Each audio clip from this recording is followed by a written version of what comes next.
Capítulo 4, quarto dia, segunda-feira. Abrindo os olhos, teve a impressão de a cama ter triplicado de tamanho, pois quando se deu conta, estava no chão, abraçado com o travesseiro e coberto por mais 2 cobertas.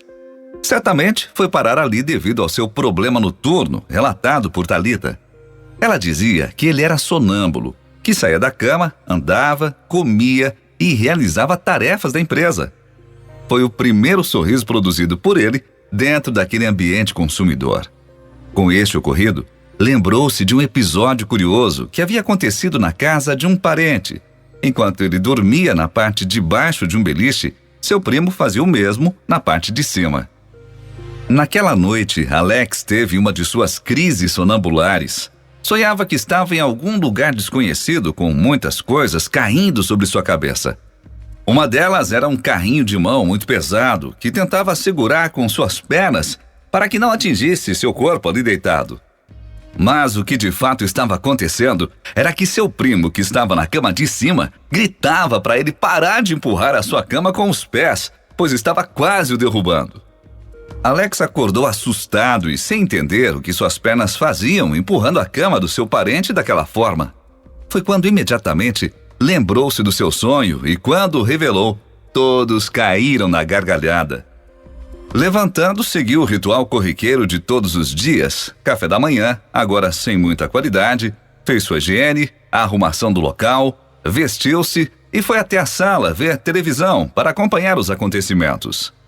Passando os canais, os desenhos animados tantas vezes barrados por ele para que Emily e Laura se arrumassem para irem à escola, estavam ali, como se nada tivesse acontecido, assim como todos os outros programas. Foi aquela percepção que levou Alex a enfrentar melhor a realidade, pois caiu em si que o tempo não para quem está vivo, que tudo continua acontecendo sem esperar o comodismo.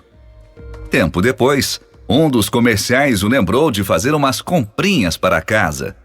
Com uma listinha em mãos, já dentro do mercadinho próximo à sua residência, alguns conhecidos também faziam suas compras e, ao reconhecê-lo, perguntavam sobre seu estado, se estava tudo bem, se precisava de alguma coisa. Perguntavam sobre Emily e Laura, se voltariam logo, se ao acabar as férias escolares estariam com ele novamente. Alex respondeu cada pergunta com muito respeito e educação. Soube lidar com cada questionamento sem que seu emocional tivesse uma recaída, diferente de um tempo atrás. Um sorriso tímido aparecia no canto da sua boca, dependendo da pergunta e da pessoa que a fazia, o que demonstrava uma melhora efetiva. Ali comprou leite, carnes, produtos perecíveis que davam a dica que sua permanência seria prolongada, ovos, verduras, alguns biscoitos e muita bala de hortelã. Ao passar no caixa, o proprietário perguntou se ele não levaria o cigarrinho de sempre. Alex, categoricamente, respondeu que estava tentando parar de fumar, que não seria mais um servo do inimigo, o que arrancou uma risada debochada do cobrador. Lembrou dos ensinamentos bíblicos e procurou não revidar com palavras fúteis. Seguiu o caminho de retorno à casa tranquilamente, de cabeça erguida e sem muita preocupação. Com as compras em cima da mesa, foi guardando os perecíveis na geladeira quando ouviu a campainha tocar. Ficou surpreso. Quem seria aquela hora? Ao abrir a porta, tomou um susto que o fez dar 2 passos para trás.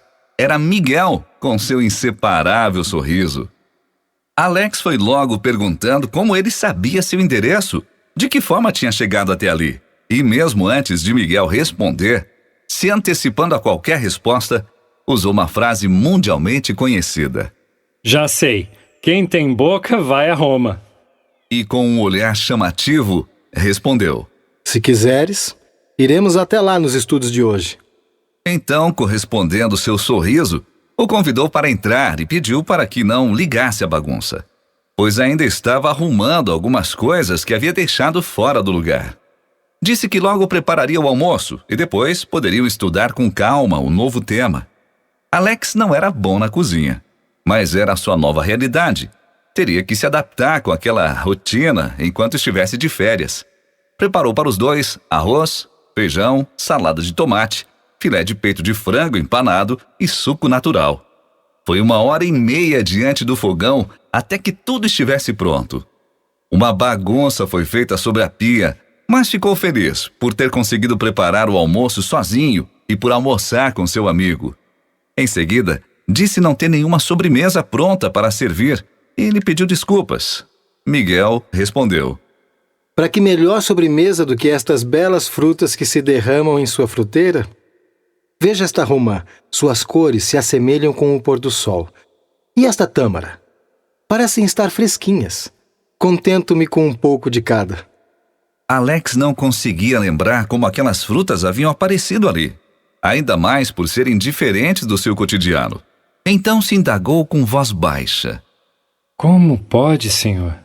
O mendigo, que possuía um ouvido apurado e uma percepção aguçada, respondeu: Não sei se lhe ajuda, mas tem um bilhete de compras pendurado na porta da sua geladeira. E, de longe, o intrigado rapaz notou a seguinte frase com sua letra: comprar frutas, romã e tâmaras. Entretanto, aquilo esclarecia metade do caso, pois ainda faltava saber como ele havia pendurado o bilhete na geladeira. Com um sorriso irônico, guardou para si o fato e decidiu não levar adiante a questão.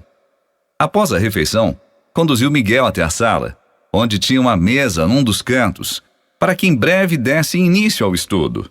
Disse que poderia deixar a Bíblia sobre a mesa e que poderia ficar à vontade, que a casa também era dele. Foi o que fez Miguel, até que Alex voltasse enxugando as mãos logo depois de lavar a louça. Deixou o pano pendurado em uma cadeira e perguntou: O senhor disse que, se eu quisesse, iríamos a Roma. Como assim? Você vai entender assim que retomarmos. Acha que podemos começar? Sim, claro, com toda a força. Respondeu gesticulando igual a um maquinista de trem. Antes preciso lhe informar algo muito importante. Eu sei que tem a sua fé e que segue sua doutrina desde menino, mas é necessário, para que possamos continuar o estudo, que você, de fato, se entregue aos ensinamentos. Que deixe o Espírito Santo lhe conduzir, pois a partir de agora as mensagens irão se intensificar e revelar toda a verdade.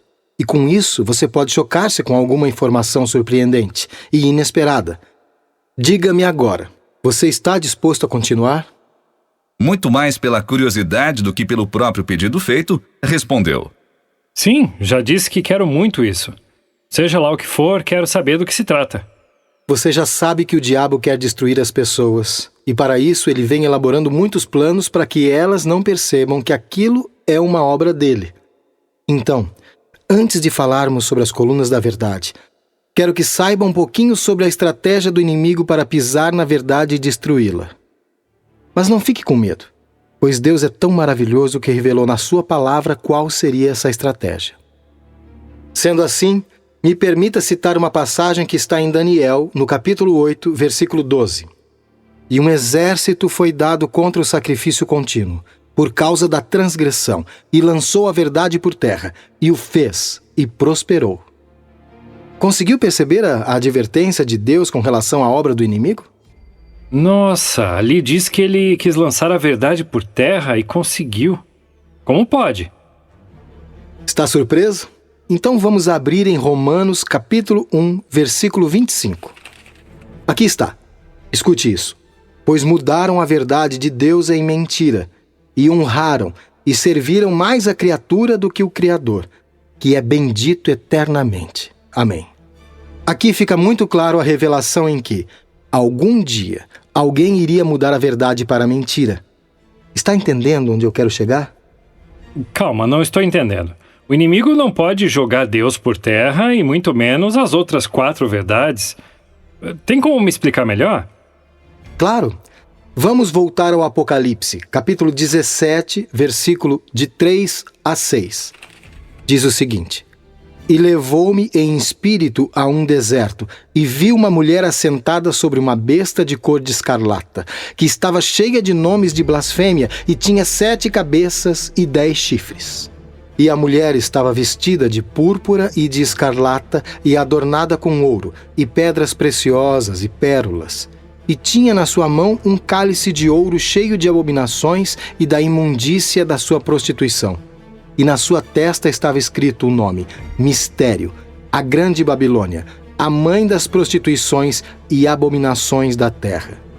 E vi que a mulher estava embriagada do sangue dos santos e do sangue das testemunhas de Jesus. E vendo-a eu, maravilhei-me com grande admiração. Aqui vimos que existe uma mulher, ou seja, Satanás iria usar uma mulher para pisar na verdade. Agora eu te pergunto, o que significa mulher em profecia? Ah, entendi. Segundo o que eu aprendi, mulher significa igreja. Isso quer dizer que o inimigo iria usar uma igreja para pisar na verdade. Meu Deus do céu! Caramba, seu Miguel, realmente esse é o maior de todos os planos criados para enganar alguém. Pois o inimigo criando uma igreja que tem Bíblia, que tem oração, cântico e todos os quesitos, ficaria muito mais fácil de levar as pessoas ao engano. Isto faz muito sentido. Você já escutou aquele ditado que as pessoas costumam dizer: a igreja que falar de Deus, para mim está bom? É claro que já. Eu mesmo, num certo momento, para encerrar uma discussão sobre religião, já disse isso. Então, é aí que mora o perigo. E agora me permita continuar esta surpreendente revelação. Ali no verso 4, onde fala: e a mulher estava vestida de púrpura e de escarlata e adornada com ouro e pedras preciosas e pérolas, e tinha na sua mão um cálice de ouro cheio de abominações e da imundícia da sua prostituição. Quer dizer que esta mulher, ou seja, que esta igreja é muito rica, pois, como diz o texto, estava adornada de ouro, pedras preciosas e pérolas. E o cálice que possui abominações, imundícias e prostituições vem representando as doutrinas desta igreja. E o que a Bíblia apresenta como abominação? Já esqueceu? Eu lhe disse no seu escritório, citei como exemplo no tema da oração. Ah, sim, lembrei. O que desvia os seus ouvidos de ouvir a lei, até a sua oração será abominável. Então, aquele que se desvia da lei comete abominação. Ou seja, este cálice cheio de abominação nada mais é que o desvio da lei? Esta igreja se desvia das leis e também quer desviar as pessoas de ouvirem a lei? Muito bem, meu filho. É isso aí. Lá também fala sobre imundícia. E se observarmos em Ezequiel, capítulo 36, versículos de 25 a 27, então aspergirei água pura sobre vós, e ficareis purificados. De todas as vossas imundícias e de todos os vossos ídolos vos purificarei. E dar-vos-ei um coração novo, e porei dentro de vós um espírito novo, e tirarei da vossa carne o coração de pedra, e vos darei um coração de carne. Entendemos que nos fala sobre a idolatria e um coração duro, um coração petrificado. Naquele momento, Alex sentiu um frio na barriga, pois parecia ser algo familiar o que seu amigo dizia. Porém, resolveu esperar a conclusão, que se deu assim. E por último temos a prostituição. Isto quer dizer que quando a Bíblia diz uma coisa e aparece uma igreja dizendo outra coisa, esta igreja está prostituindo a verdade, está mudando a verdade para a mentira. Isto chama-se prostituir a verdade. E agora a outra parte da revelação. Lá diz que em sua fronte estava escrito: mistério, a grande Babilônia, a mãe das prostituições e abominações da terra. Primeiro, Babilônia aqui quer dizer confusão religiosa. E meretriz, você sabe, significa prostituta. Você percebeu que o texto diz a mãe das prostituições? Sim. Respondeu com o rosto virado para baixo, esperando não ouvir o que estava pensando. Então, meu filho amado, esta igreja-mãe tem igrejas filhas que estão espalhadas por aí. A prova disso está em Apocalipse, capítulo 3, versículo 9. Eis que eu farei aos da sinagoga de Satanás, aos que se dizem judeus e não são, mas mentem, eis que eu farei que venham e adorem prostrados a teus pés, e saibam que eu te amo. Percebeu ali a palavra sinagoga? Tá, tudo bem. Mas quem é essa igreja-mãe que o Apocalipse se refere? Calma. Preciso continuar as explicações de Apocalipse, capítulo 17, versículo 6. que fala desta igreja. O pastor Miguel notou que seu aprendiz estava apreensivo e sabia que aquelas informações iriam feri-lo. Mesmo assim, de uma forma branda, continuou dizendo. No versículo 6 diz: E vi que a mulher estava embriagada do sangue dos santos e do sangue das testemunhas de Jesus, e vendo-a eu, maravilhei-me com grande admiração. Você lembra sobre as cartas e os selos onde fala sobre as perseguições dos santos de Deus e das suas mortes, não lembra? Mas que pergunta a minha! É claro que lembra. Então, a embriaguez desta igreja era com o sangue destas pessoas. Alex, esta igreja está localizada em Roma. A igreja que perseguiu e matou os cristãos naquela época, que é mãe das outras igrejas, que prega a idolatria, que desvia seus ouvidos de ouvir a lei, é a igreja romana, a igreja católica. É dentro desta igreja que ele mistura a verdade com a mentira. É com ela que ele quer conquistar o coração das pessoas. Portanto, Alex, meu filho amado, o inimigo está usando um movimento religioso que possui uma igreja-mãe e as igrejas que saíram desta mãe, as igrejas filhas, ou para que você entenda melhor, outras igrejas que não seguem os mandamentos de Deus, para destruir as pessoas, para que elas percam a salvação de forma sutil. Alex ficou paralisado, estático.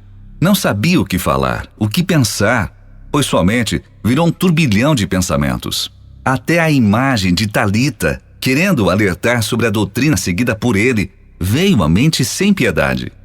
Ele apenas balançava a cabeça e, sem dizer nada, com as palavras entaladas na garganta, apenas colocava as mãos no rosto e gesticulava com a cabeça.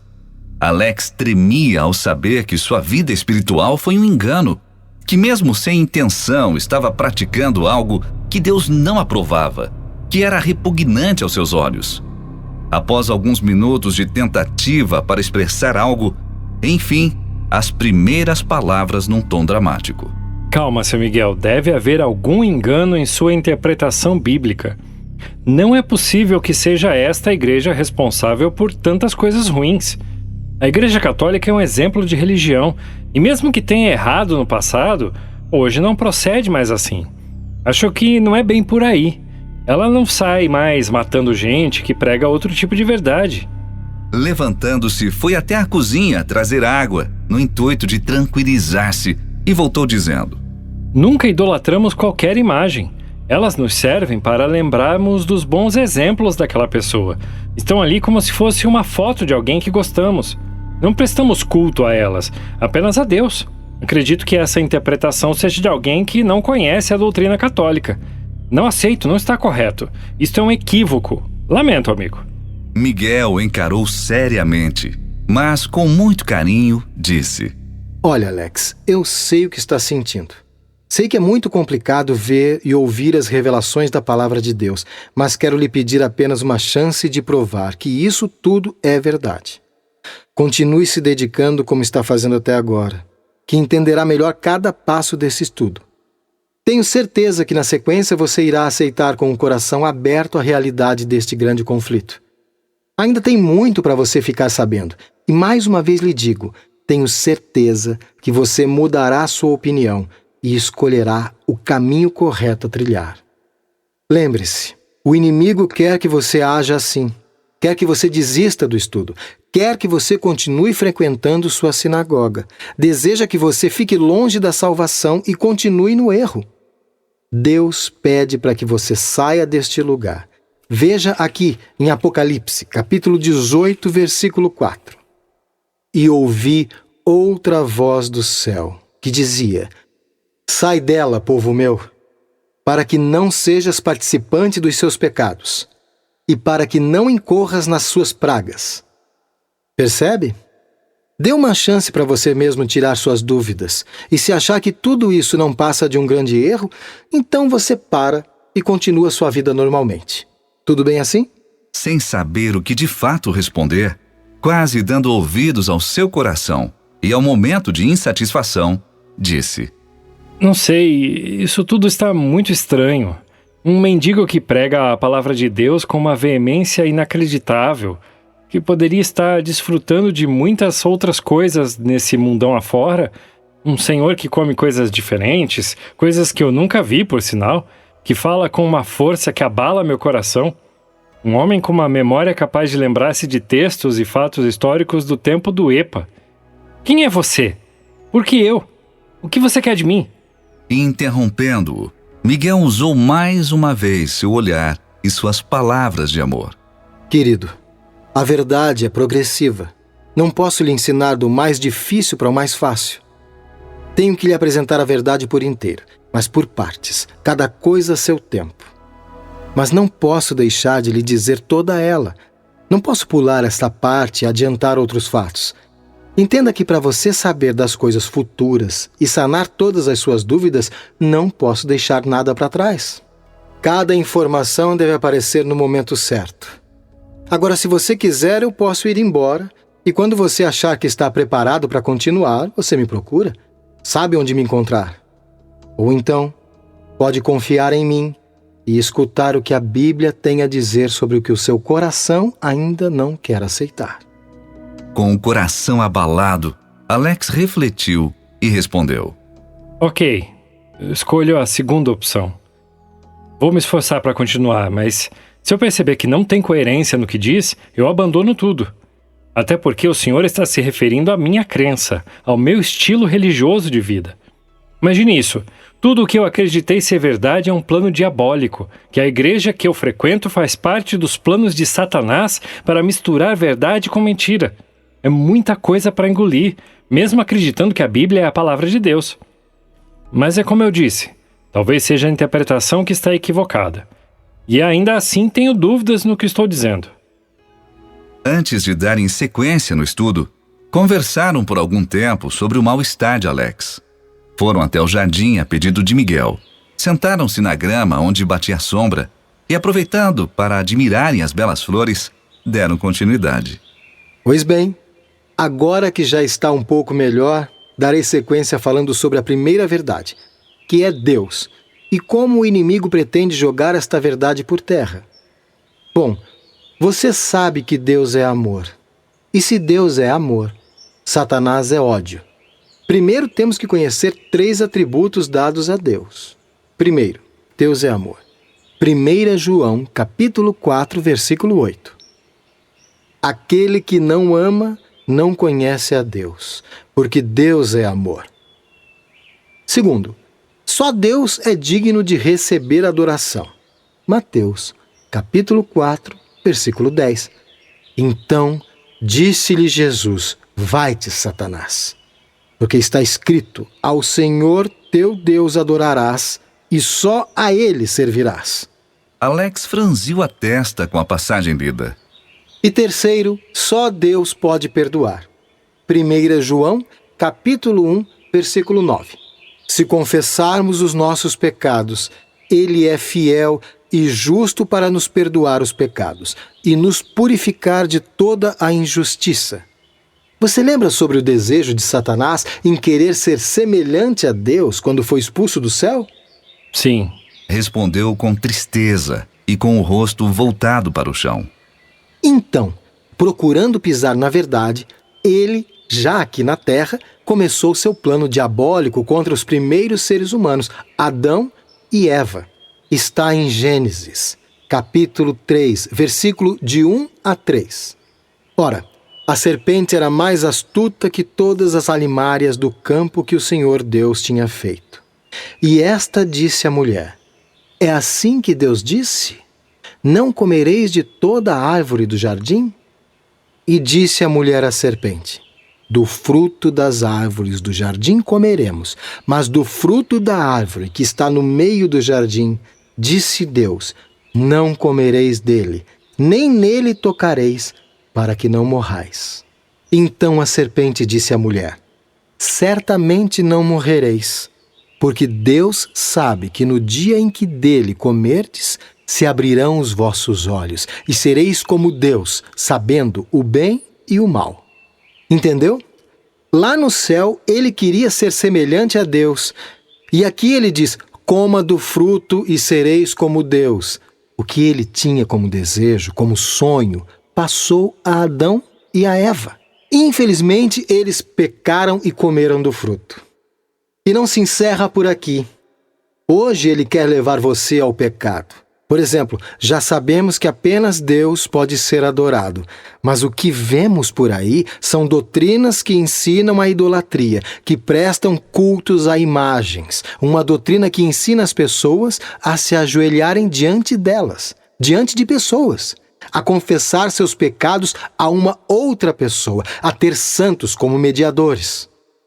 Existem doutrinas que acreditam nos mortos, que exigem o dízimo dos fiéis a qualquer custo, e assim vai. Não quero atropelar os assuntos, apenas para você entender que tem muita igreja, as filhas, que continuam errando como a mãe. Será que o senhor pode me mostrar algo sobre a adoração que seja mais claro? Tudo bem.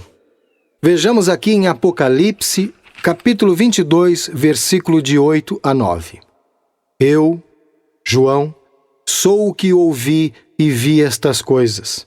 E quando as ouvi e vi, prostrei-me aos pés do anjo que me mostrava, para o adorar.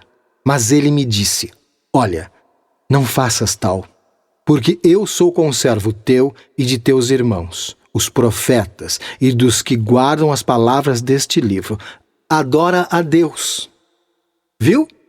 O anjo do Senhor diz que era para ele adorar a Deus, e não a ele, pois ele era conservo de João. Se não devemos nos prostrar diante de anjos, e muito menos adorá-los, o que dizer em relação à adoração de pessoas, que sejam mortas ou vivas? A própria Bíblia responde lá em Atos, capítulo 10, versículo de 25 a 26. E aconteceu que, entrando Pedro, saiu Cornélio a recebê-lo, e prostrando-se a seus pés, o adorou. Mas Pedro o levantou, dizendo: Levanta-te, que eu também sou homem. Aí está mais uma prova que não devemos adorar ninguém, apenas a Deus. Quando as pessoas acabam adorando o Papa, o pastor ou qualquer outro líder religioso, ou se ajoelhando diante deles, aí o diabo está conseguindo jogar a verdade por terra.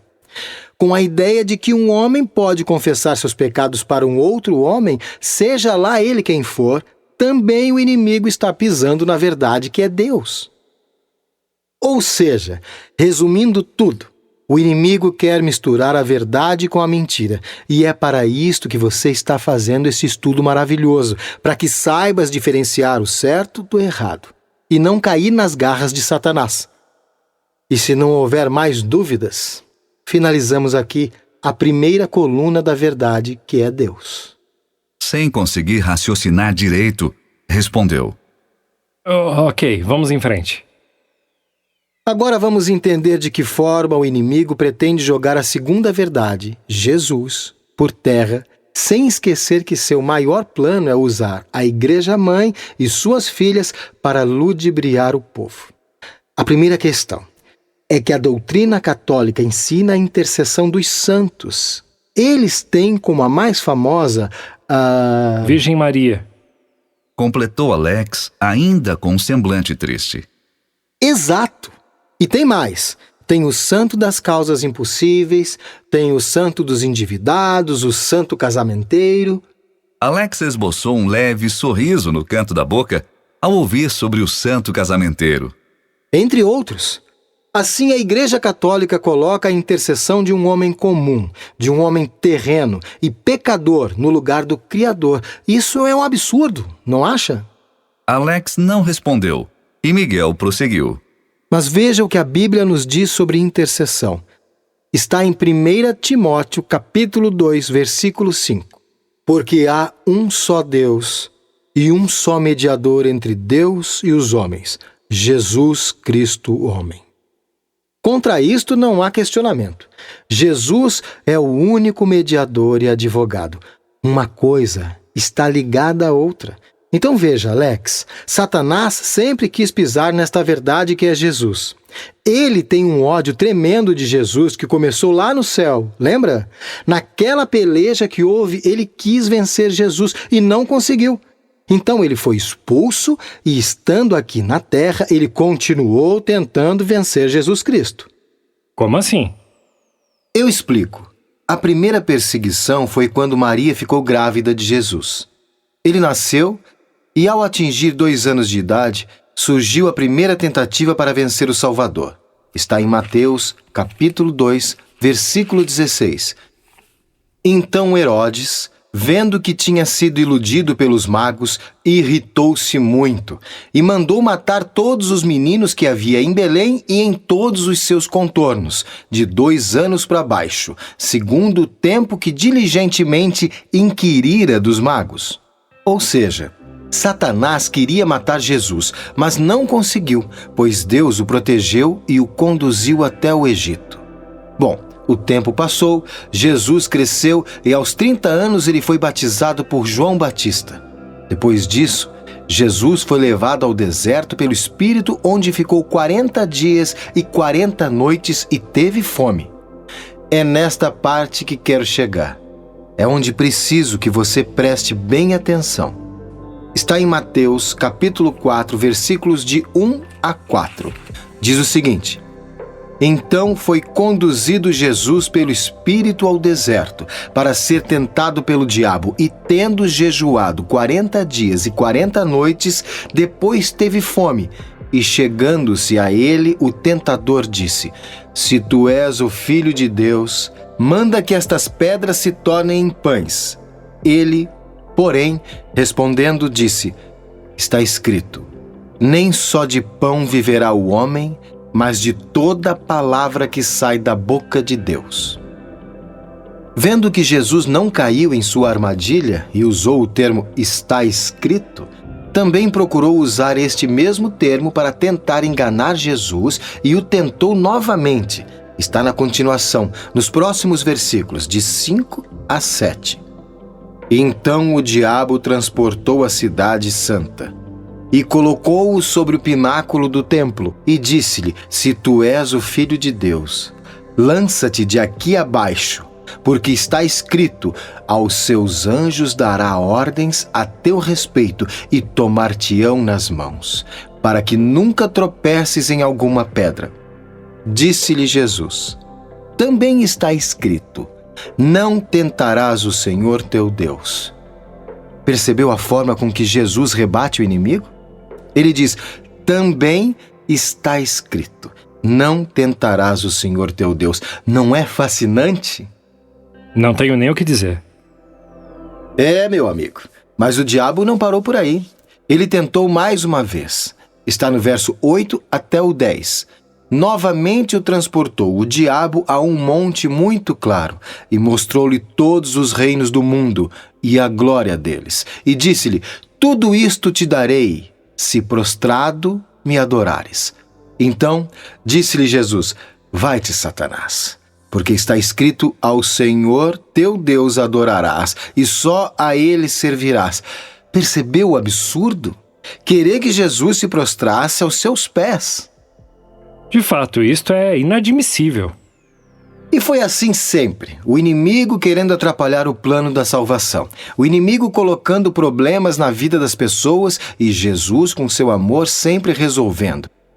Mas a história continua. Chegou o momento em que Jesus deveria ir até Jerusalém. Deveria ser entregue e morto. É aí que acontece um fato muito curioso. Porém, antes desse fato, quero lhe fazer uma pergunta. Na sua opinião, nas tentações do deserto, Satanás queria que Jesus morresse? Sim, creio que sim. Pois bem, se Jesus morresse, Satanás perderia a guerra, pois Jesus morreu para nos salvar, o que vai totalmente contra os planos do inimigo. Então, por que você acha que ele queria que Jesus morresse? Agora o senhor confundiu a minha cabeça. Houve um tempo que ele desejou a morte de Cristo, mas também houve um tempo que ele não quis que Jesus morresse, mas sim que Jesus pecasse. Por isso que vimos as tentações do capítulo 4. Agora, continuando, sobre o fato curioso e seguindo essa ideia de que o diabo desistiu da morte, vamos abrir a palavra de Deus em Mateus, capítulo 16, versículo de 21 a 23. Desde então, começou Jesus a mostrar aos seus discípulos que convinha ir a Jerusalém e padecer muitas coisas dos anciãos e dos principais dos sacerdotes e dos escribas, e ser morto e ressuscitar ao terceiro dia. E Pedro, tomando-o de parte, começou a repreendê-lo, dizendo: Senhor, tem compaixão de ti? De modo nenhum te acontecerá isso. Ele, porém, voltando-se, disse a Pedro: Para trás de mim, Satanás, que me serves de escândalo, porque não compreendes as coisas que são de Deus, mas só as coisas que são dos homens. Então, pelo que eu entendi, o coisa ruim usou Pedro para tentar fazer com que Jesus não fosse morto, mas sim, como o senhor disse, que ele pecasse. Isso faz muito sentido. Assim ele tentou jogar a verdade que é Jesus por terra, e não conseguiu. Mas, pastor, a Bíblia diz que ele prosperou ao jogar a verdade por terra. Alex, tem razão. Porém, após a morte de Jesus na cruz, que caracteriza uma das derrotas do inimigo, ele quer atacar as pessoas, quer atacar você, usando uma falsa doutrina, uma igreja falsa. Ele quer que você frequente uma igreja, mas não a verdadeira. A que guarda os ensinamentos de Deus. Ele quer que as pessoas acreditem nesta doutrina modificada pelo homem no decorrer dos tempos. Ou seja, se as pessoas seguem uma doutrina modificada pelo homem, então ele está jogando por terra e pisando sobre a verdade e, infelizmente, prosperando. Será que tem algum católico que admite que a Igreja Romana mudou alguma coisa? A questão mais debatida é a alteração do dia santo, ou dia de descanso, que é o sábado para o domingo. Como assim o sábado? Isso é uma tradição judaica e, pelo que sei e aprendi nos 10 mandamentos, diz para se guardar o domingo. Tem certeza? Abra a Bíblia em Êxodo, capítulo 20, versículos de 8 a 11, e confirme o que você acabou de me dizer. Está aqui. Lembra-te do dia do sábado para o santificar. 6 dias trabalharás e farás toda a tua obra, mas o 7º dia é o sábado do Senhor teu Deus.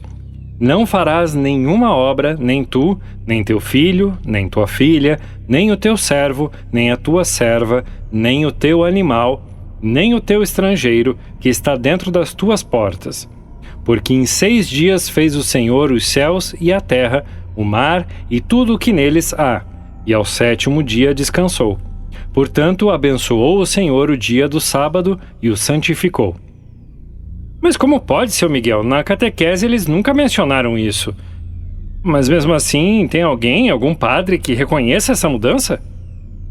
A lei de Deus foi mudada pela Igreja Católica Romana nos séculos IV e V. A Igreja reconhece isso abertamente. Em sua edição de 23 de setembro de 1893, o periódico The Catholic Mirror afirmou: a Igreja Católica, mais de 1000 anos antes do protestantismo, em virtude da sua divina missão, mudou o dia de sábado para o domingo.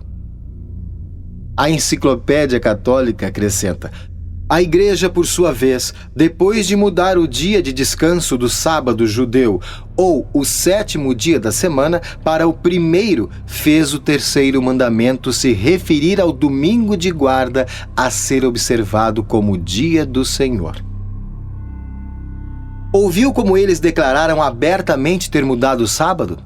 Caso não acredite, você pode pesquisar sobre isso no seu computador.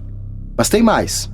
A Igreja Católica de Santa Catarina, em Algonac, Michigan, publicou a seguinte declaração em seu boletim de 21 de maio de 1995.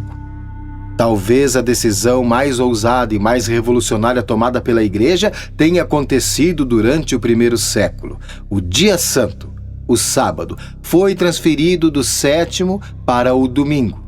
Não por qualquer direcionamento encontrado nas Escrituras, mas pelo senso da Igreja de seu próprio poder.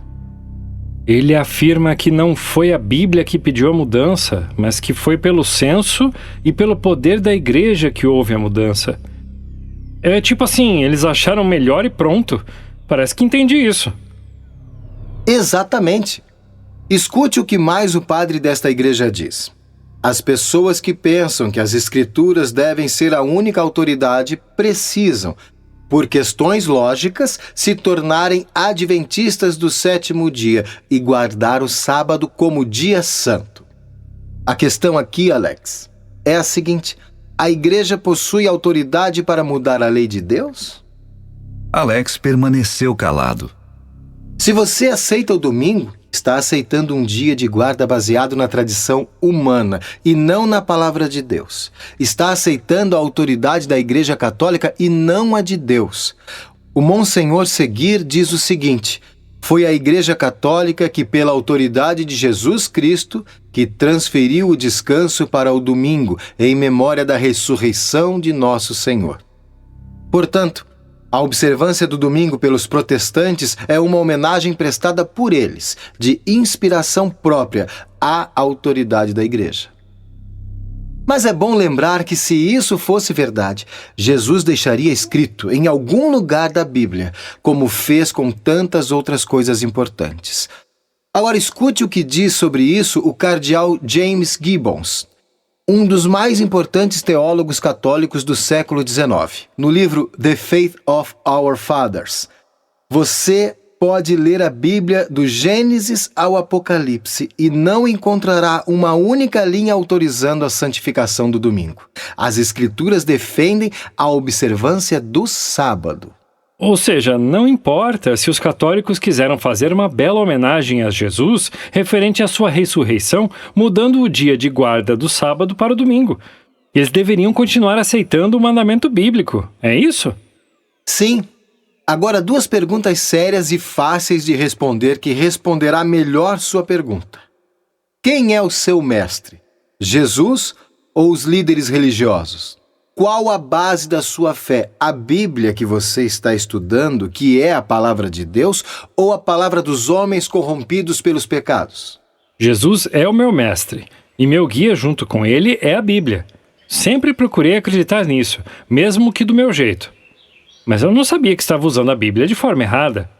Então, filho meu, desamarra esse semblante de enterro e corra para os braços de Deus. Se entregue verdadeiramente ao seu novo aprendizado. Esqueça tudo que viveu no lado errado e venha para o lado certo. Verás que a luz da verdade irá mudar a sua vida. Não digo que deixará de ter problemas. Pelo contrário, o inimigo tentará fazer de tudo para que você abandone a sua fé. Por um instante, Alex tornou a calar-se. A dificuldade de deixar tudo o que aprendeu para recomeçar era como se estivesse apagando parte de sua vida.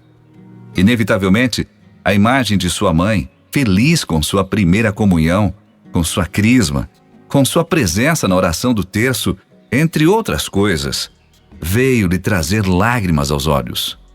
Seu coração batia forte e sua razão era incerta. Tinha medo de estar se entregando a um novo conceito de vida equivocado e baseado num fanatismo bíblico.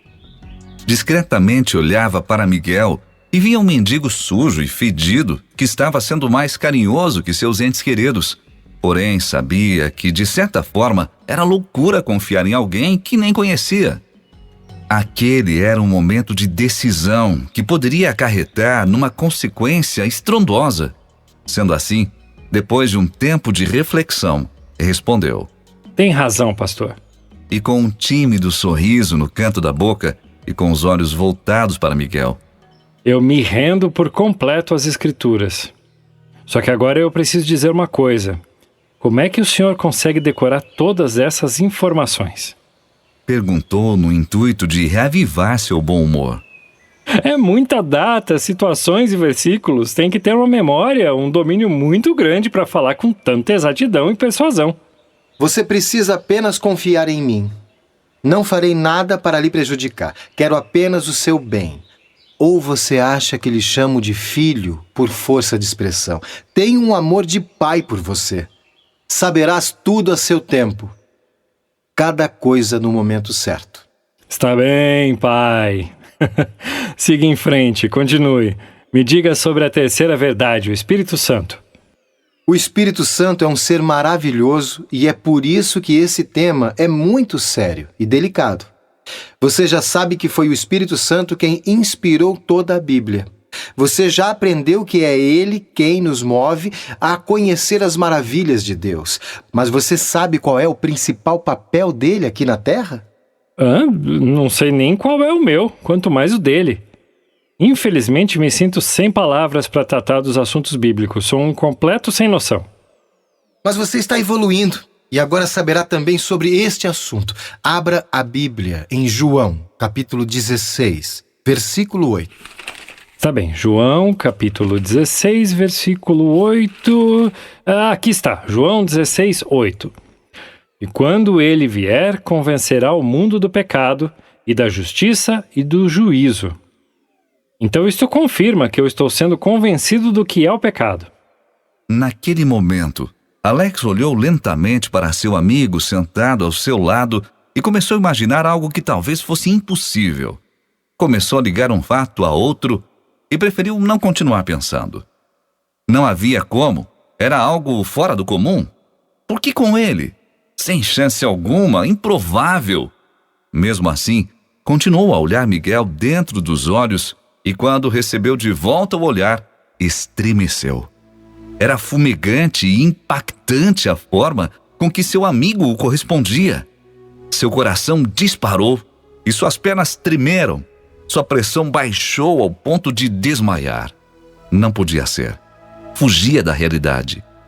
Uma luz intensa que não permitia que seus olhos permanecessem abertos lhe sobreveio. As mesmas dores que apareceram na noite do escritório voltaram. Sentiu-se enjoado e deslocado geograficamente. Porém, tudo aquilo não passou de rápidos segundos. Logo se recuperou. Miguel tinha-o nos braços e Alex perguntou: O que aconteceu? Você desmaiou. Deus meu, isso já me ocorreu uma vez, mas com essa luz foi a primeira vez. Acho melhor ir ao médico assim que possível. Tentando recordar-se e estando recuperado por completo, preferiu acreditar que tudo não passava de uma mera coincidência. Seu amigo não era quem ele estava supondo ser.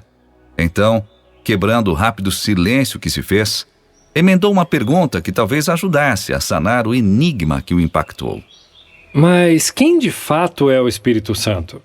Ele é um espírito, uma força, uma luz? Quem de fato é ele? As pessoas dizem muitas coisas sobre esse assunto.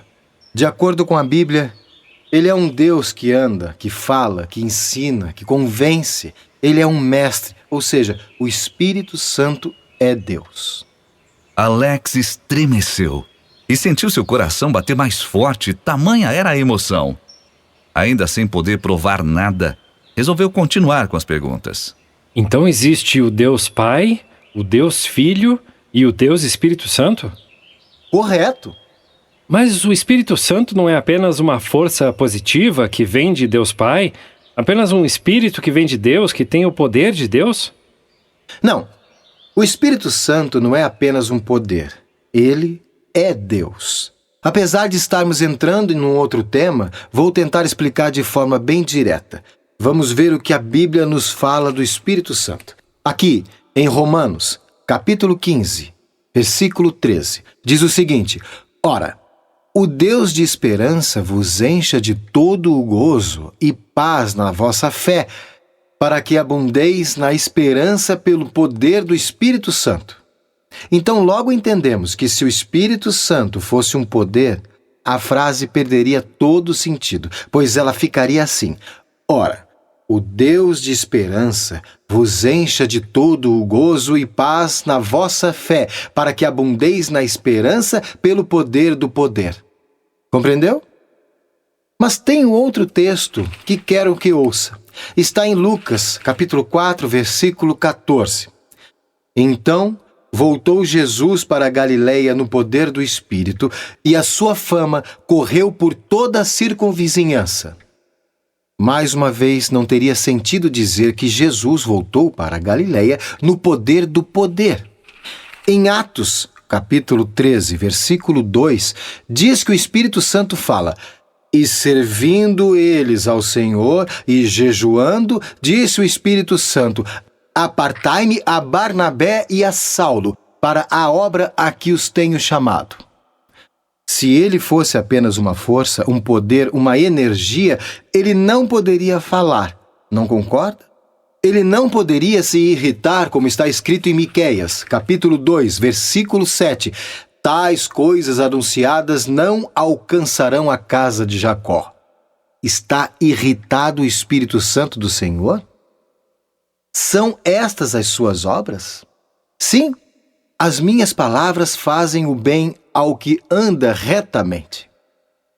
Podemos achar nas Escrituras a passagem que apresenta o texto de Efésios, dizendo que o Espírito Santo pode se entristecer.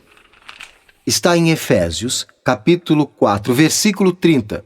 E não entristeçais o Espírito Santo de Deus, no qual estáis selados para o dia da redenção. Em Mateus, capítulo 12, versículo 31, fala que a blasfêmia contra o Espírito Santo não tem perdão. Portanto, eu vos digo, todo o pecado e a blasfêmia se perdoará aos homens, mas a blasfêmia contra o Espírito não será perdoada aos homens. Então, se todos eles são Deus, isso quer dizer que existe um Deus formado por 3 pessoas? Não, Alex. São pessoas distintas. Existe uma passagem que está em Deuteronômio, capítulo 6, versículo 4, que diz: Ouve, ó Israel, o Senhor nosso Deus é o único Senhor, que as pessoas usam para dizer que existe apenas um Deus, e é aí que elas se confundem. Este texto revela que existe um único Deus verdadeiro, em caráter, no poder e no propósito, mas diferente na personalidade. Para você entender melhor, vejamos sobre o batismo de Jesus localizado em Mateus, capítulo 3, versículos 16 a 17, que diz assim: E sendo Jesus batizado, saiu logo da água, e eis que se lhe abriram os céus, e viu o Espírito de Deus descendo como pomba e vindo sobre ele. E eis que uma voz dos céus dizia: Este é meu Filho amado, em quem me comprazo. O que entendemos deste texto? Posso tentar? Claro. Se entendi bem, narra a Trindade no evento do batismo. Deus Pai falando, Deus Filho sendo batizado e Deus Espírito Santo em forma de pomba. É isso? Exato! Ficou muito claro que são pessoas distintas, com funções distintas, no plano da salvação. Mas para fechar por hora esse assunto e assim continuarmos ainda falando do Espírito Santo, porém, dentro do contexto das colunas da verdade, quero que ouçam um versículo que gosto muito. Está em João, capítulo 14, versículo 16 a 17. E eu rogarei ao Pai, e ele vos dará outro Consolador, para que fique convosco para sempre, o Espírito de verdade, que o mundo não pode receber, porque não o vê nem o conhece, mas vós o conheceis, porque habita convosco e estará em vós. Alex, meu amado, Jesus está dizendo que rogou a Deus Pai para que deixasse alguém em seu lugar quando partisse, e Deus responde que deixará outro Consolador no lugar de Jesus, no caso, o Espírito Santo. Percebe como Deus é perfeito? Deus Filho deixa a terra, mas Deus Pai precisa colocar alguém à altura para estar presente em seu lugar. Então ele coloca Deus Espírito Santo para substituí-lo. Colocou um Deus à altura de Jesus. Um Deus que fala, que sente, que consola. Não é maravilhoso saber disso? Realmente, isso é totalmente novo para mim. Mas se ele é uma pessoa ou um Deus, como ele procede em nossa vida? Ele entra dentro de nós ou age de outra forma? Como recebemos o Espírito Santo? Eu estou lhe perguntando porque eu vejo em muitas igrejas crentes um monte de gente gritando, pulando, falando um monte de coisa que não se entende nada. E dizem que estão cheios do Espírito Santo, que falam em línguas por causa do Espírito Santo. Como saber sobre essas coisas? Vou lhe explicar tudinho. Primeiro, você tem que saber que a pessoa que vive em pecado conscientemente não pode ser cheia do Espírito Santo. Como entender essas palavras, cheia do Espírito Santo? Cheia quer dizer estar em total comunhão com Ele. Mas tranquilize-se, que ele age na vida de todos, sem exceção. Seu trabalho é interno e externo. Primeiro, ele faz a faxina interna, na consciência humana, no coração, e a parte externa é no modo em que se vive. E quando é feito esse trabalho? Existe um tempo na vida de cada pessoa? Bom, a partir do momento em que a pessoa resolve estudar a Bíblia e começa a conhecer as verdades lá existentes, aí começa o trabalho do Espírito Santo. Ou seja, o tempo vai depender de cada um. Antes disso, ele está apenas preparando o caminho para quando surgir a oportunidade, a pessoa agarrá-la por si só, sem que seja forçada aquilo. Entendi. E como fica a interpretação das igrejas, principalmente as evangélicas, quanto ao receber do Espírito Santo? Funciona assim. As pessoas desejam o Espírito Santo, mas não aceitam a lei de Deus. E você já sabe, o pecado é a transgressão da lei. As pessoas querem o poder do Espírito Santo, mas rejeitam os 10 mandamentos. Você não acha isso muito confuso? Mas eu ouvi falar que quando Jesus morreu, essa lei foi abolida, que se resumiram em apenas 2, amar a Deus e ao próximo. O que o senhor me diz, pastor? Este é um assunto para tratarmos daqui a pouco. Mas uma coisa eu vou adiantar para você. Para que a pessoa possa receber o poder do Espírito Santo, ela tem que aceitar a lei de Deus, a qual trataremos na hora oportuna. Você lembra de Provérbios, capítulo 28, versículo 9? O que desvia os seus ouvidos de ouvir a lei, até a sua oração será abominável. Será que a Bíblia está mentindo, então? Claro que não. Ela é perfeita. Então essa confusão toda que as pessoas fazem é obra do cramunhão. Exato. Ele faz as pessoas acreditarem que ficar pulando, gritando, como você mesmo disse, é obra do Espírito Santo. Desta forma, ele está pisando na verdade e prosperando. Fique sabendo, Alex, que isso não é o Espírito Santo. Nunca foi e nunca será. Não é assim que ele age. Tome cuidado com isso. É justamente isso que ele pretende, fazer uma confusão mental, inclusive com o dom de falar em línguas. Veja o que a Bíblia nos diz sobre o dom de línguas. Está em Atos, capítulo 2, versículo de 1 a 13. E cumprindo-se o dia de Pentecostes, estavam todos concordemente no mesmo lugar.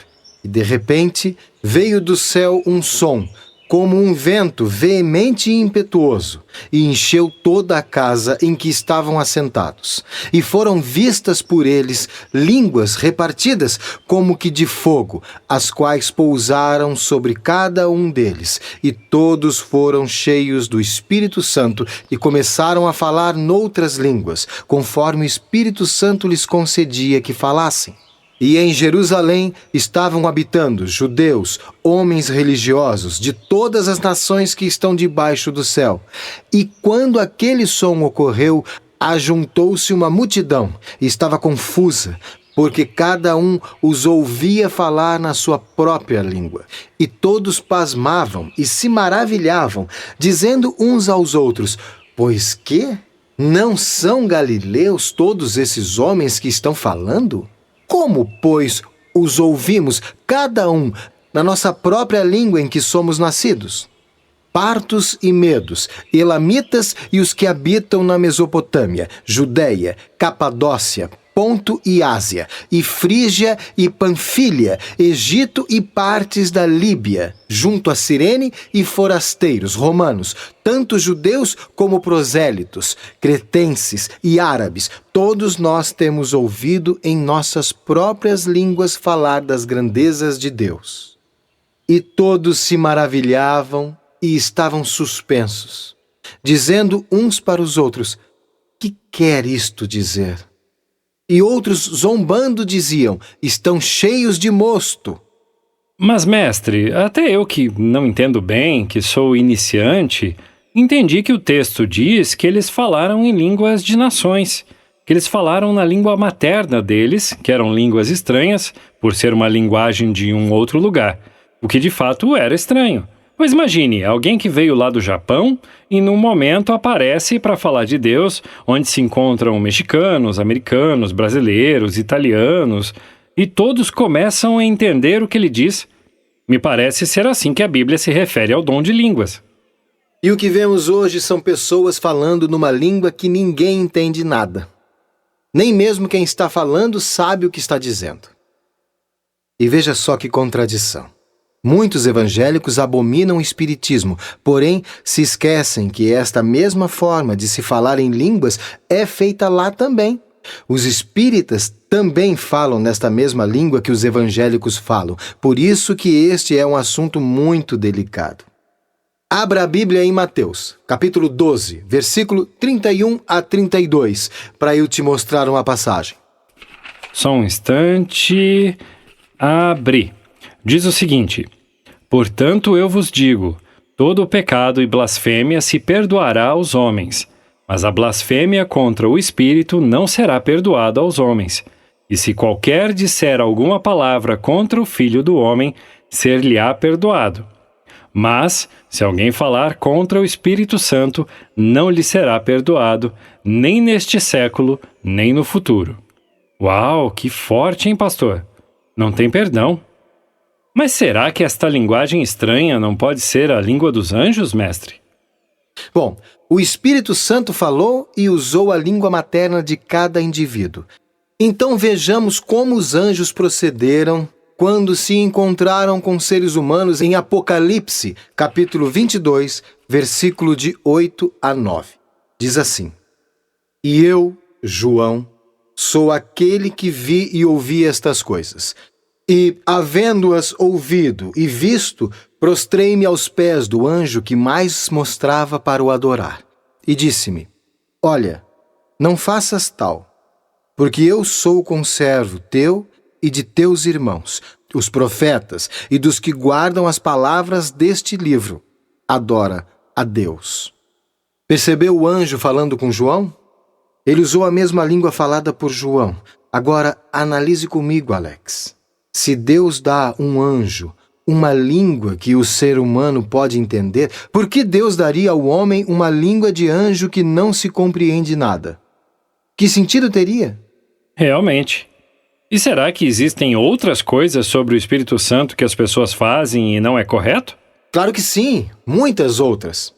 É o seguinte: a igreja verdadeira precisa levar os membros a estudarem a Bíblia e precisa de um ambiente ideal para a obra do Espírito Santo.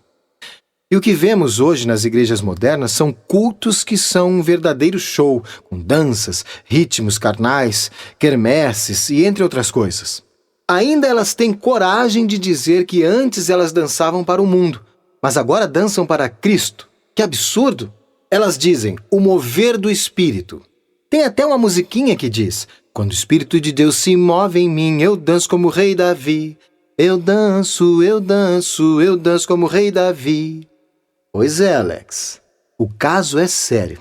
Veja que barbaridade. As pessoas acham que quando o Espírito Santo desce, elas dançam. Com passinho para cá, passinho para lá. Mas o fato deles estarem louvando a Deus e pedindo para que o Espírito Santo esteja ali, esses passinhos que eles fazem, não pode ser algo proporcionado por aquele motivo de felicidade? Pela felicidade humana, sim. Como Davi dançou várias vezes por estar feliz, mas ouça bem, quando o Espírito Santo vem, quando ele desce, ele não faz as pessoas dançarem.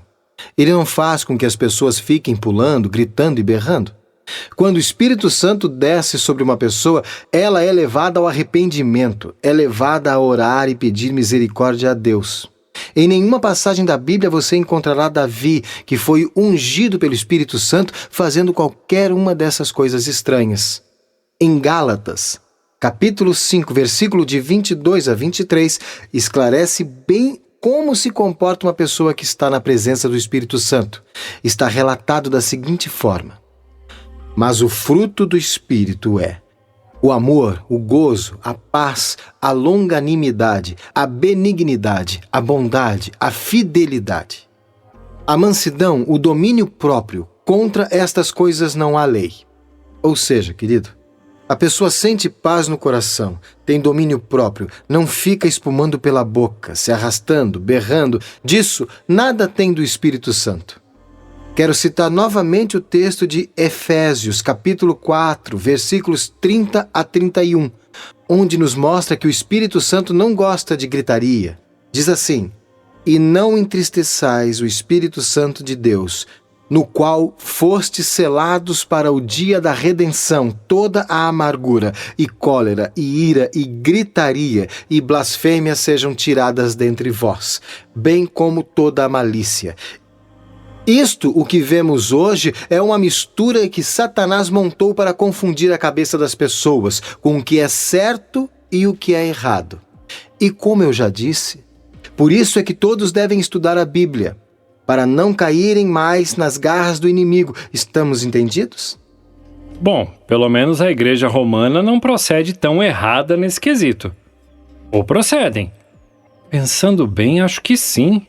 Pois infelizmente eles também acham que falam em línguas. Aí já perdem novamente todo o crédito. E as igrejas evangélicas, hein? Quem diria? Elas aparecem na história com toda essa confusão do Espírito Santo. Achei que nem trataríamos delas especificamente. Pensei que a Igreja Católica fosse o alvo principal do estudo. Será que o senhor poderia citar alguns nomes de destaque das igrejas evangélicas? Veja, Alex, eu poderia lhe dizer muitos nomes, porém isso não mudaria nada em sua vida. Mas o que é interessante dizer é que no ano de 1998 já existia mais de 36 mil igrejas espalhadas por aí.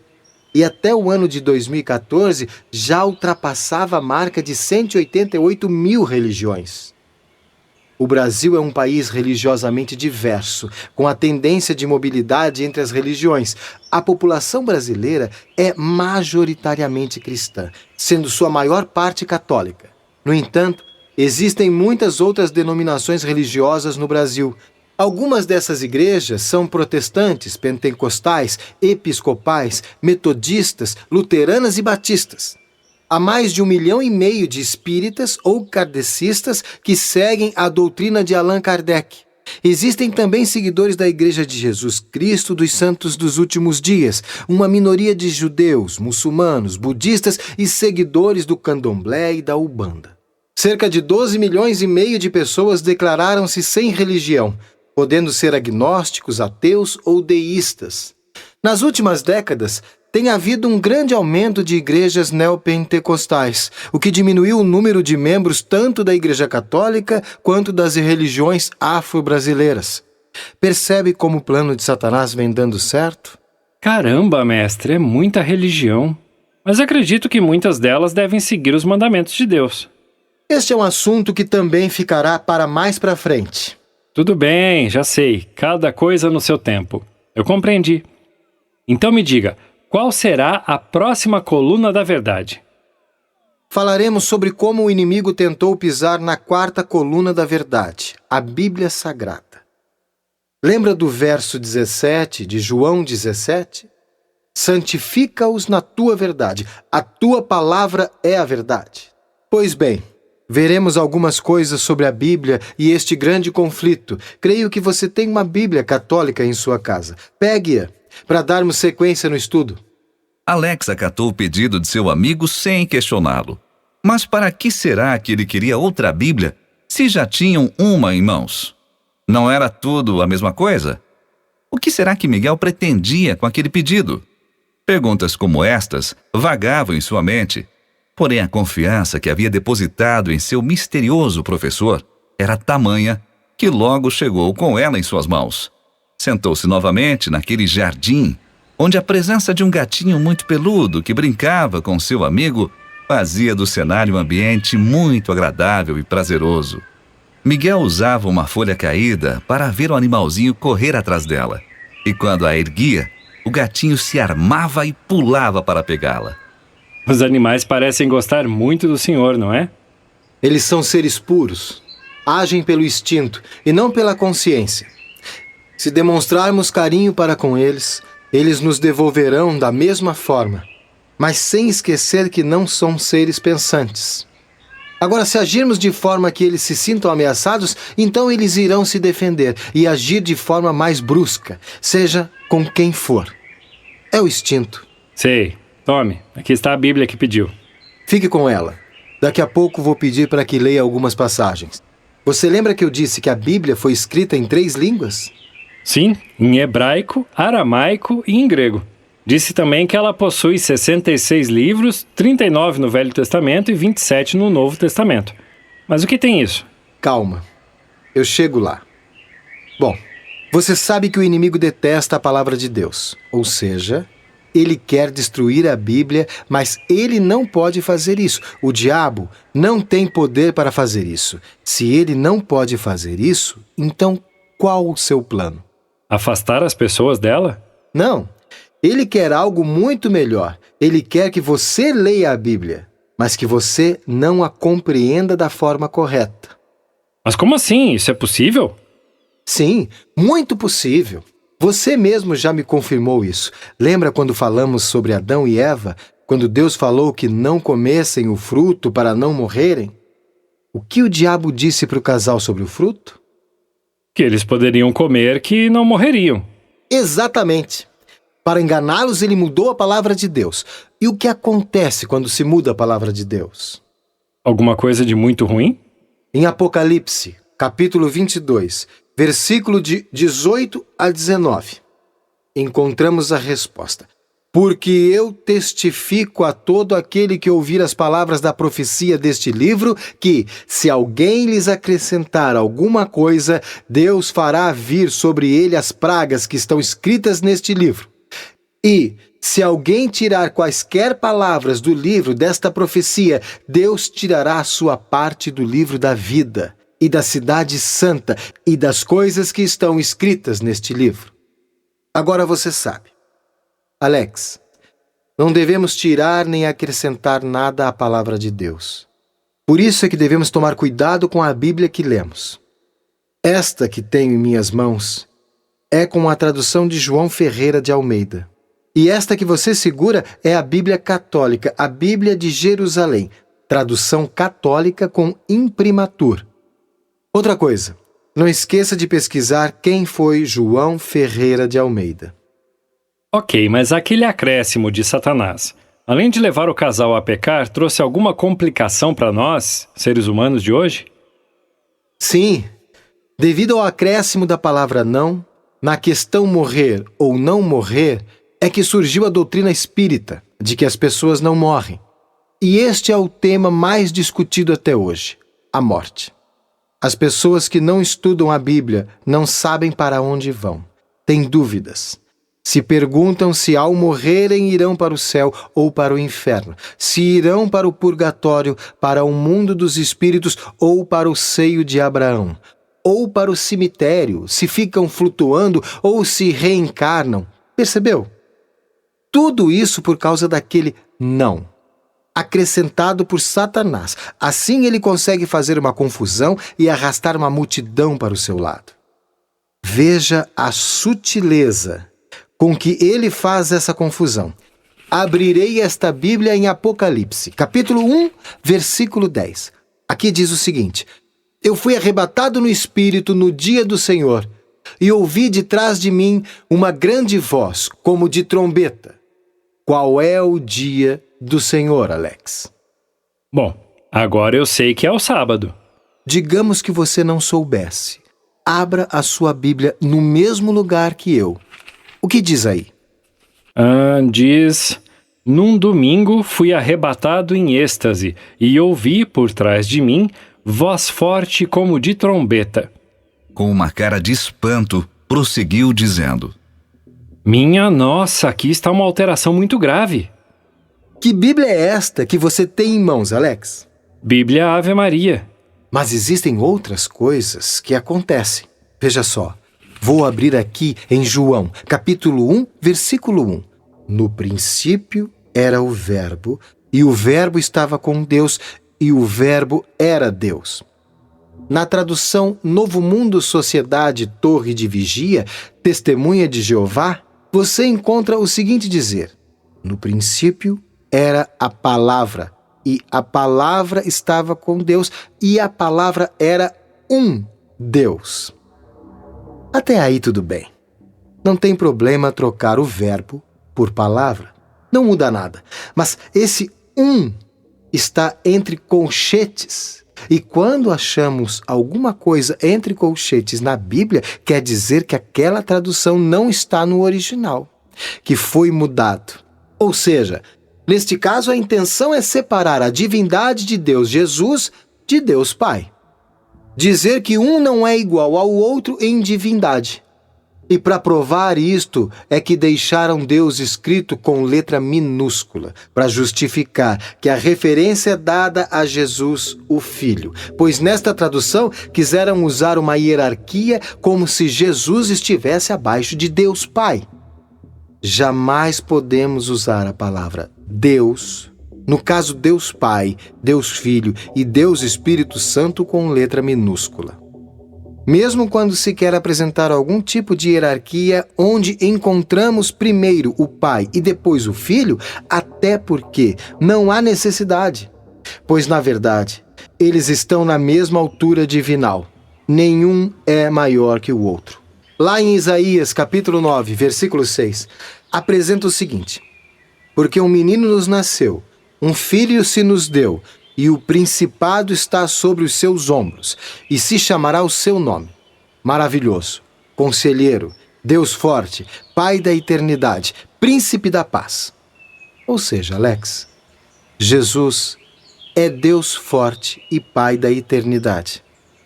Então, se Jesus fosse eternamente Filho de Deus, como entender a afirmação bíblica que apresenta Jesus como Pai? Quando vemos Jesus sendo o irmão da raça humana, não é porque ele é filho do Criador, como se entende. Até porque, se isso fosse verdade, Jesus seria uma criatura, ele seria uma criação de Deus Pai. Jesus Cristo é chamado de irmão porque ele se fez humano e se familiarizou com eles. Entenda que Cristo é tão divino quanto Deus Pai. A divindade assumiu nomes funcionais na criação. A primeira pessoa da divindade assumiu o nome de Pai. A segunda pessoa assumiu o nome de Filho. E a terceira pessoa assumiu o nome de Espírito Santo. A classificação Pai, Filho e Espírito Santo foi criada para que o ser humano entendesse um pouco do plano de Deus. Ou seja, não é errado chamar Jesus de Filho e Deus, Jeová, de Pai. O próprio Jesus usou esses termos várias vezes. Só para que você compreenda melhor este assunto, quando a Bíblia apresenta que o ser humano é filho de Deus, é necessário analisar a seguinte questão. Vimos que Jesus é Deus, em Atos, capítulo 5, versículo 3 a 4. Também já vimos que o Espírito Santo é Deus. Disse então Pedro: Ananias, por que encheu Satanás o teu coração? Para que mentisses ao Espírito Santo e retivesses parte do preço da herdade? Guardando-a, não ficava para ti? E vendida, não estava em teu poder? Por que formaste este desígnio em teu coração? Não mentiste aos homens, mas a Deus. Ou seja, se o Pai é Deus, o Filho é Deus e o Espírito Santo é Deus, isso indica que todas as pessoas são filhas de Deus Pai, Deus Filho e Deus Espírito Santo. Espera um pouco, mestre, ainda estou confuso. Não deveríamos ser filhos apenas de quem nos criou? Mas sempre foi assim. Como sempre foi, se o senhor está me dizendo que somos filhos de Deus Pai, Deus Filho e Deus Espírito Santo? Se foi Deus Pai quem criou o homem, então deveríamos ser filhos apenas dele.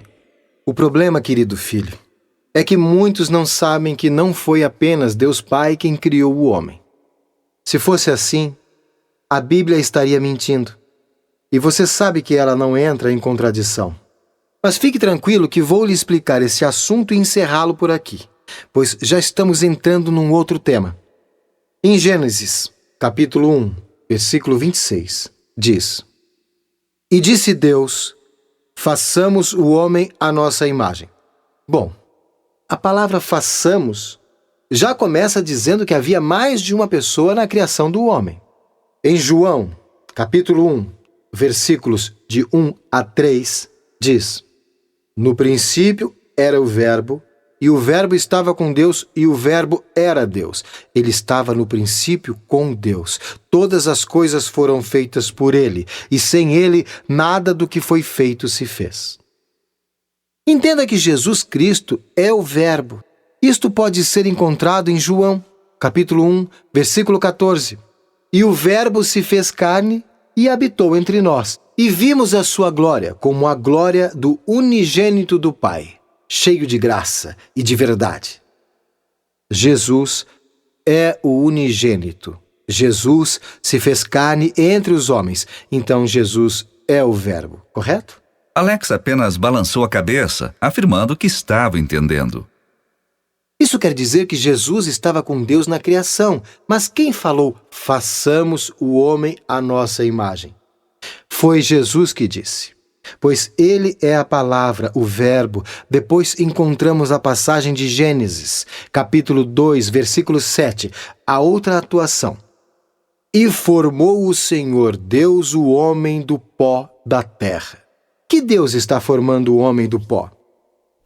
Em Jó, capítulo 33, versículo 4, encontra-se a resposta. O Espírito de Deus me fez. Que maravilha, hein? O Espírito Santo foi quem montou o homem. Então, não se perca, querido. Jesus disse, façamos o homem à nossa imagem.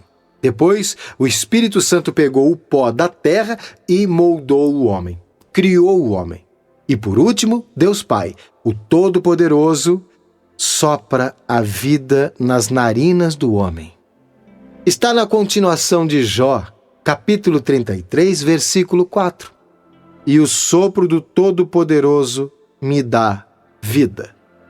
Isso tudo confirma o que eu disse sobre Gênesis, capítulo 2, versículo 7.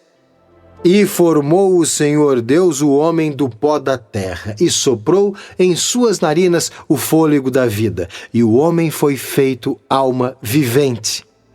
Então Deus Filho atua no poder da palavra, Deus Espírito Santo atua na criação, e Deus Pai dá a vida com seu sopro. Ou seja, o homem foi criado por Deus Pai, Deus Filho e Deus Espírito Santo. Mas esta questão pode ser esclarecida em outra ocasião, se você quiser. Então o erro aqui é na questão de reduzir a grandeza de Deus para uma simples criatura, como se Jesus, o Deus Filho, fosse criado por Deus Pai. É isso aí. Desta forma, Satanás vai fazendo com que as pessoas leiam estas passagens mexidas e assim vai pisando na verdade, que é a palavra de Deus. Calma lá, seu Miguel. Talvez eles tenham apenas errado o modo de escrever. Concordo com você e admiro a sua preocupação, mas deixando à parte, se eles faltarem com respeito a Deus, com ou sem intenção, ainda resta a terrível interpretação de que Deus, Jesus, é um Deus menor do que Deus Pai, Jeová.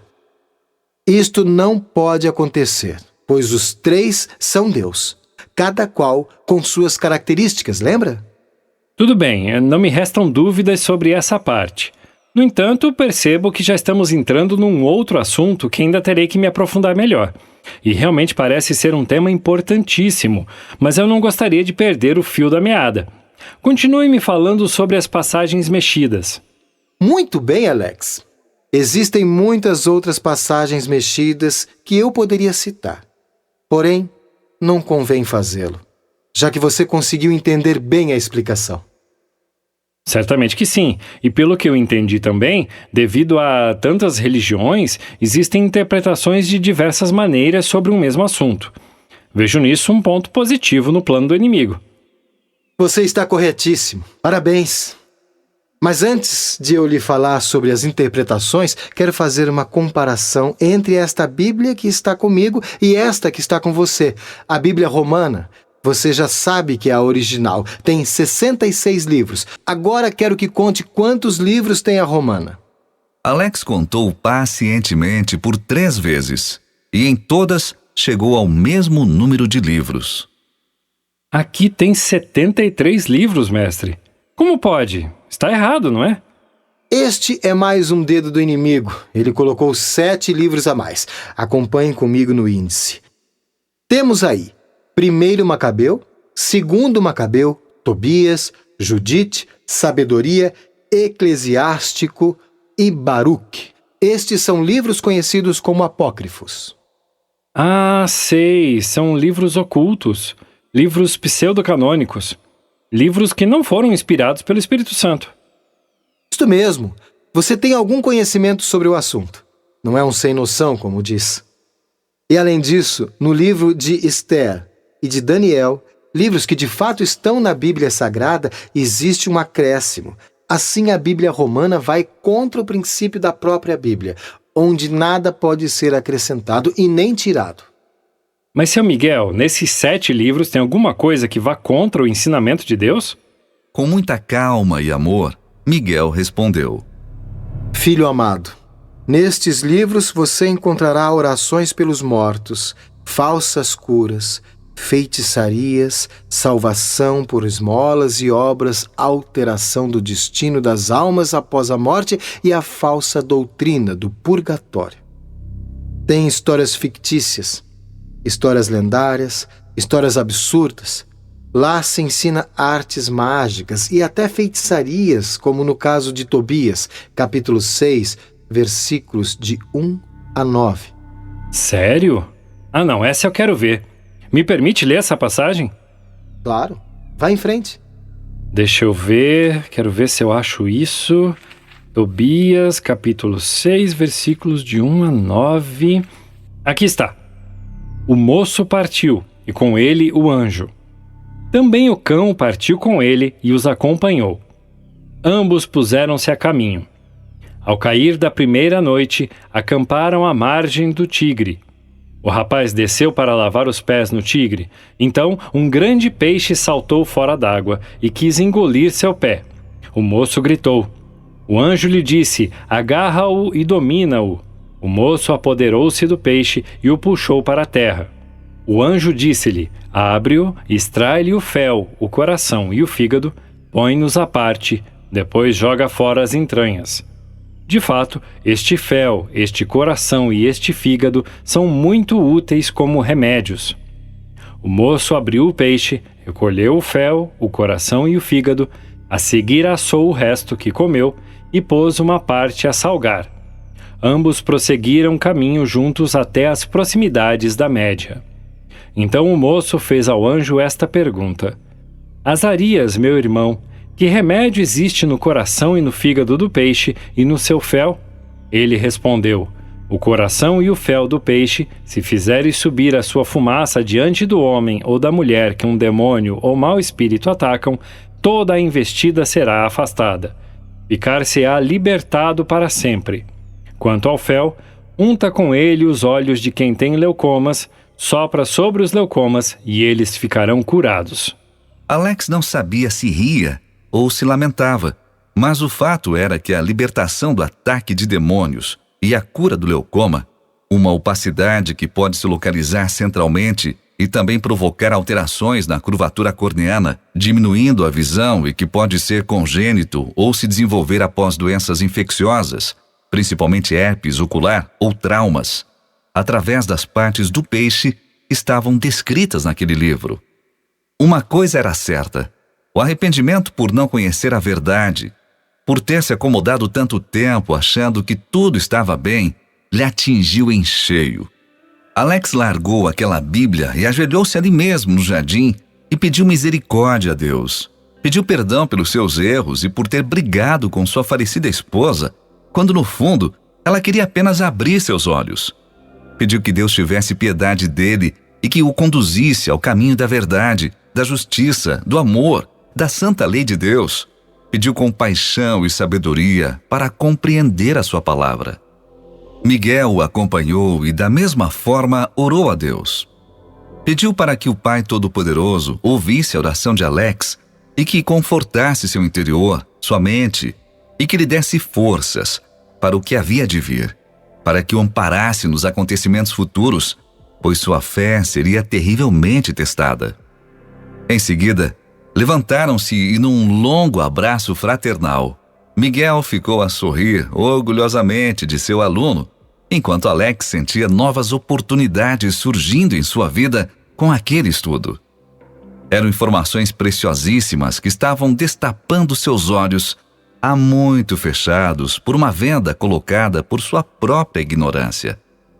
Com os braços por sobre os ombros do mendigo, Alex o conduziu até a sala para que pudessem continuar estudando a palavra de Deus. O sol já se deitava no horizonte, trazendo consigo o frio rotineiro de Curitiba. Desta forma, ao perceber que seu amigo andava praticamente todos os dias com a mesma roupa, perguntou se ele queria tomar um banho e se agasalhar melhor, talvez até fazer a barba. E com seu sorriso magistral e inseparável, Miguel respondeu que sim, sem cerimônia e sem constrangimento.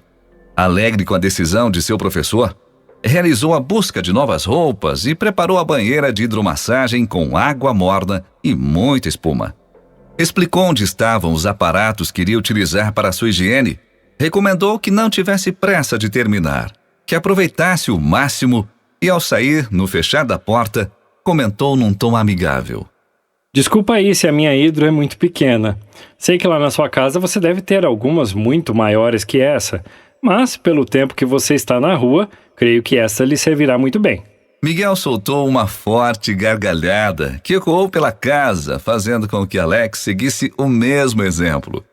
Aquele foi um banho demorado, com direito até a batidas na porta, para ver se estava tudo bem com Miguel.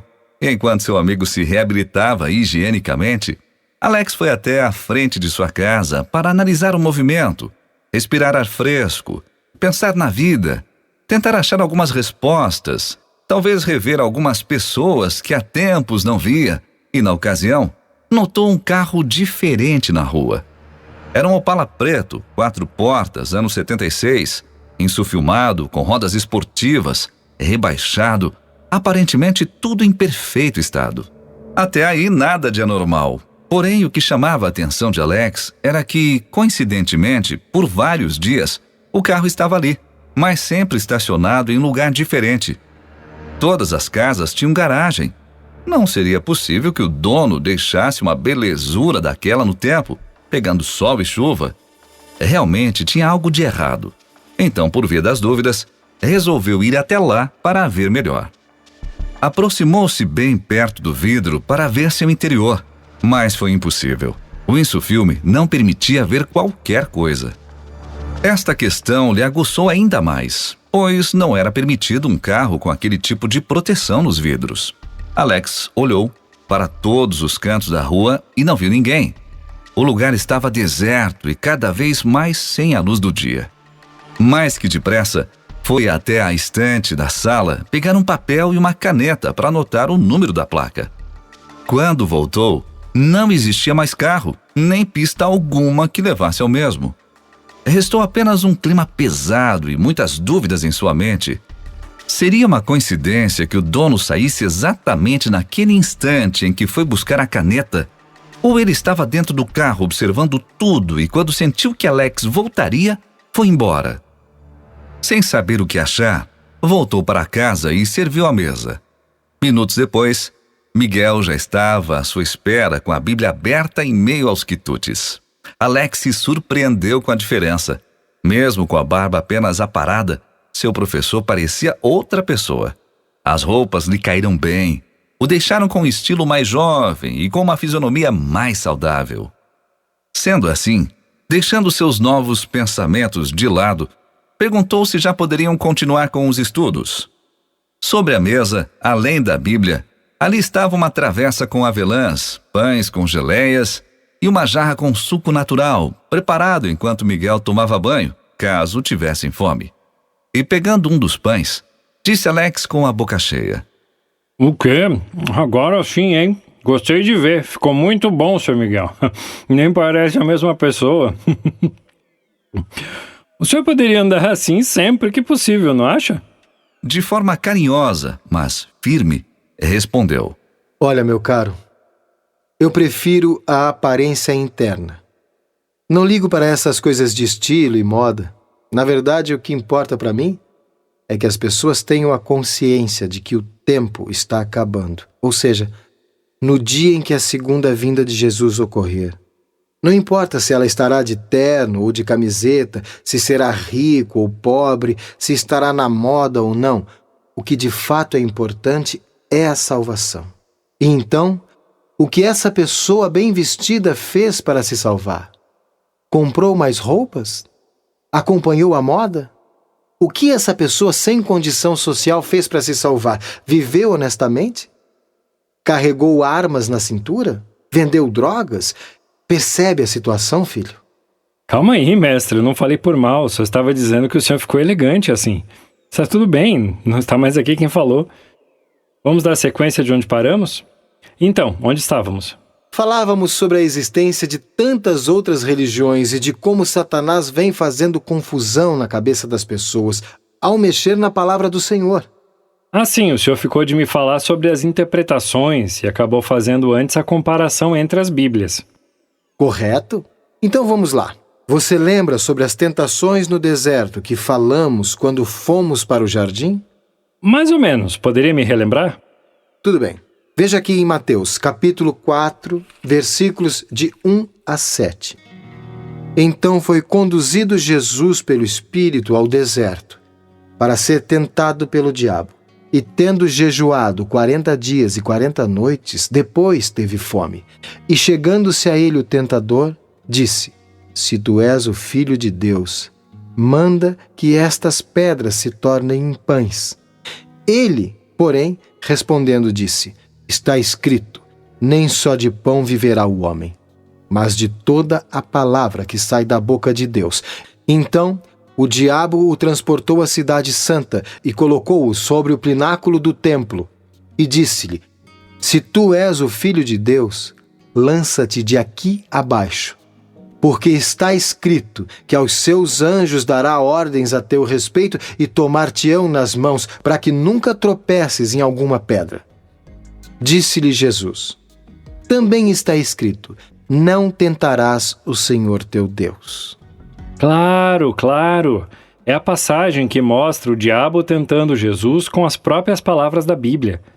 Mas o que tem aí de tão especial? É o seguinte: qual dos dois estava com a razão, Jesus ou Satanás? É óbvio que Jesus estava certo. Mas por que você está sendo tão convicto? Só porque o outro é o diabo? É lógico, como que o coisa ruim vai ter alguma razão sobre Jesus? Tudo bem, você não está errado. Mas os dois usaram a Bíblia. E se os dois usaram a palavra de Deus, por que apenas o diabo estava errado e Jesus não? Porque Jesus sempre está certo. Muito bem. Então vou complicar um pouquinho. Tira Jesus e tira o diabo da história. Vamos colocar no lugar a igreja certa e a igreja errada. Uma simbolizando Jesus e a outra o inimigo. Veja, as duas estão falando sobre a palavra de Deus. As duas estão usando a Bíblia. E uma diz que é assim e a outra diz que não, que é diferente. Sem você conhecer bem as duas, não dá para saber quem está certa ou errada. Como saber qual igreja é a verdadeira se as duas usam a Bíblia? Agora eu entendi. Mas então por que o diabo estava errado se ele também usou a Bíblia? É exatamente aí que eu gostaria de chegar. Este é o ponto. Você percebeu a confusão? Hoje vemos várias religiões falando um monte de coisas sem fundamento, fazendo coisas absurdas, e todas elas usam a Bíblia. Está lá, está escrito na Bíblia, percebe? Assim as pessoas são ludibriadas facilmente por qualquer coisa que ouvem, só porque está na Bíblia. Então, como não acreditar neles se estão usando a palavra de Deus? Agora o senhor me pegou, não sei responder. Parece difícil, mas não é. No caso de Jesus, ele usou o texto da Bíblia dentro do contexto, e o diabo usou o texto da Bíblia fora do contexto. O inimigo forçou o texto bíblico a falar o que não estava falando. De fato, estava escrito lá, mas não estava querendo dizer exatamente aquilo, entende? É isso que acontece hoje nas igrejas. O senhor poderia citar um exemplo para eu entender melhor? Claro, certa vez estava ouvindo um pastor falar, e com muita convicção ele dizia, o Salmo 23. Diz que devemos preparar uma mesa diante do nosso inimigo. Então ela está aqui, irmãos. A mesa está à nossa espera. Vamos colocar sobre esta mesa nossos pedidos. Vamos ungir a cabeça de todos aqui presentes. E faremos agora uma oração forte diante do inimigo, para que sejamos abençoados em nome de Jesus. Pois está escrito: preparas uma mesa perante mim, na presença dos meus inimigos.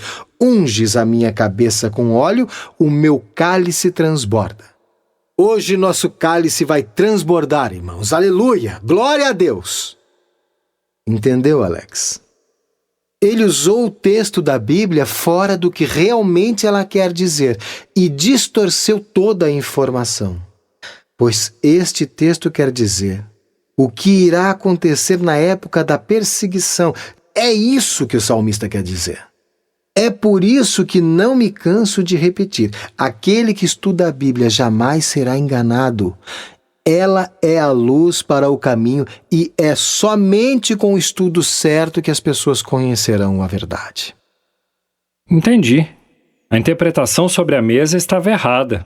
Agora sim tudo ficou mais claro com esse exemplo. Podemos ir adiante. Então só falta você aprender sobre a última coluna, que são os 10 mandamentos. Mas já está tarde, e creio que seja melhor continuarmos outro dia, até para não sobrecarregá-lo. Mas, pastor, o senhor pode dormir aqui. Amanhã podemos dar sequência, não precisa o senhor ir. Fique tranquilo, Alex. Eu vou ficar bem. Amanhã não faremos o estudo. Quero que descanse bem, pois o próximo irá precisar de sua atenção total. Eu lhe procuro quando for a hora. Mas como assim lhe procuro? O senhor nem sabe onde eu vou estar? Vai que amanhã tem uma parada cardíaca e morro. Disse sorrindo, com as mãos no coração. Cuidado com as palavras. Elas têm muito poder. Como eu disse, fique tranquilo. Quando chegar o momento, daremos continuidade.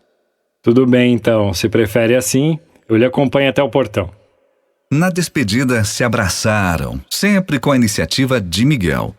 E até que seu professor e amigo, agora sem a aparência de mendigo, sumisse de sua vista, Alex ficou ali o observando. Naquele mesmo momento que não se via mais Miguel, um carro de farol aceso virava a esquina e vinha lentamente daquela direção. Será que seria o mesmo carro, o Opala 76? Na dúvida, com a ideia que deveria ter tido antes, Alex pegou o celular para anotar a placa e aguardou até que pudesse ver nitidamente. Aqueles 100 metros mais pareciam 1 quilômetro. Tamanha era a demora do veículo. Deveria estar a uns 10 por hora. Será que procurava alguma casa ou alguém? O motor fazia um barulho grave e lento, como se estivesse engasgado. E Alex só teve noção da potência do veículo quando ele chegou na frente do seu portão e percebeu que não tinha placa alguma. Aquilo foi o ponto final de suas dúvidas. Tinha alguma coisa de errado. Sendo assim, estufou o peito e foi em direção do veículo que ia passando e pediu para que o motorista parasse. Mas não foi feliz. Ele subiu o giro do motor por mais 3 vezes e saiu queimando o pneu.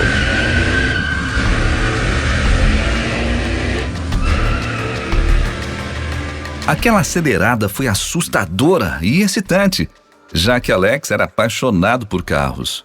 Por outro lado, a atitude do motorista certamente iria impedir que voltasse a estacionar ali, pois não seria lógico alguém fazer tal coisa e no dia seguinte estar lá, parado, como se nada tivesse acontecido.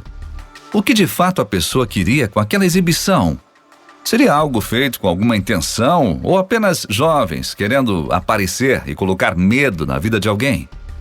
Será que a pessoa que estava dentro do carro achou que Alex era alguém com más intenções e assim fez o que fez? Ainda sem as respostas para o seu conforto mental, Alex resolveu tomar seu banho e descansar para o próximo dia.